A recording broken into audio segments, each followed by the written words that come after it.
एक छोटे से तटीय गांव में आर्यन नाम का एक जिज्ञासु बच्चा था जिसे समुद्र तट पर खोज करना बहुत पसंद था। एक दिन सीपियां इकट्ठा करते समय उसे एक प्राचीन चमकती हुई सीप मिली जो उसने पहले कभी नहीं देखी थी।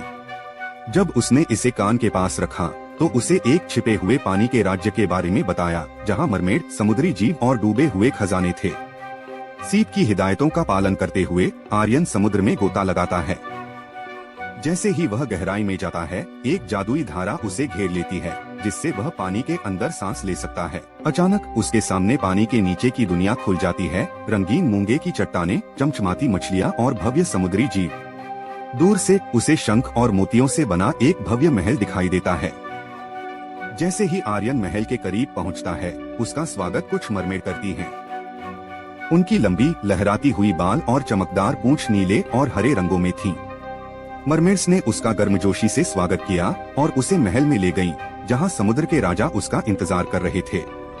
समुद्र के राजा ने समझाया कि उनके राज्य को एक समस्या का सामना करना पड़ रहा है। एक शक्तिशाली समुद्री शैवाल मूंगे की चट्टानों को जकड़ रहा था, जिससे उनका घर खतरे में पड़ गया था।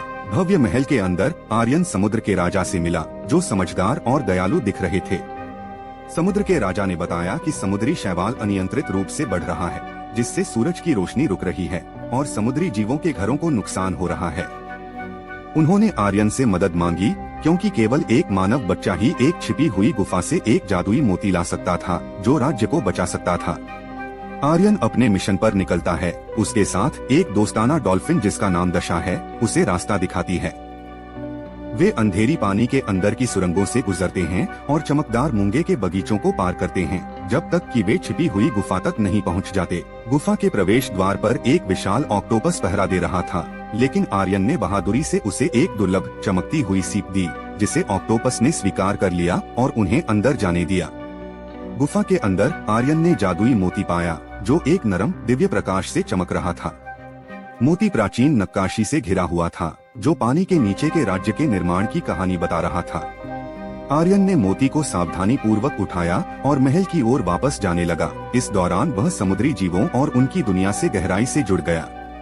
महल में वापस आर्यन ने जादुई मोती समुद्र के राजा को सौंप दिया। समुद्र के राजा ने उसकी शक्ति का उपयोग करके समुद्र का संतुलन बहाल कर दिया, जिससे ओवरग्रोथ समुद्री शैवाल मुरझा गया। मूंगे की चट्टानें फिर से चमकने लगीं और समुद्री जीव खुश हो गए क्योंकि उनके घर बच गए थे। राज्य को बचाने के बाद आर्यन को एक नायक की तरह माना गया। मरमेड्स, समुद्री जीव और समुद्र के राजा ने उसकी बहादुरी के लिए धन्यवाद दिया। इनाम के तौर पर आर्यन को एक छोटी सी सीप की माला दी गई, जिससे वह जब चाहे पानी के अंदर के राज्य में जा सकता था।